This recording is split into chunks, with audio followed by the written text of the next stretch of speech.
नमस्कार विद्यार्थी मित्रांनो. UPSC किंवा MPSCच्या पूर्वपरीक्षेत मनी सप्लाय संबंधीचे प्रश्न हे सातत्याने विचारले जातात. याबाबत M0, M1, M2, M3 हे नक्की काय असतं हे आपण थोडक्यात पाहू. मनी किंवा पैशाची निर्मिती ही RBI द्वारा केली जाते.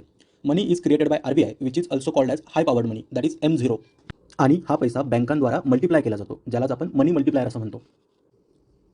हाय पॉवर्ड मनी आणि मनी मल्टिप्लाइड बाय बँक्स यांच्या गुणाकारातून आपल्याला अर्थव्यवस्थेतील एकूण पैशांचा पुरवठा म्हणजेच मनी सप्लाय लक्षात येतो.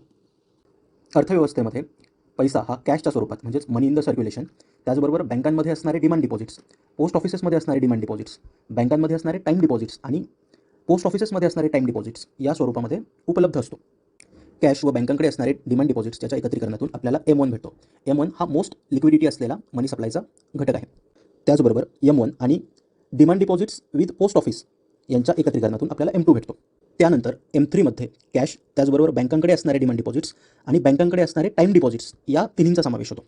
M4 मध्ये कॅश, त्याचबरोबर बँकांकडे असणारे डिमांड डिपॉझिट्स आणि टाईम डिपॉझिट्स आणि पोस्टाकडे असणारे डिमांड डिपॉझिट्स व टाईम डिपॉझिट्स या सर्वांचा समावेश होतो. त्यामुळे M4 ही सर्वाधिक ब्रॉडर कॉन्सेप्ट आहे.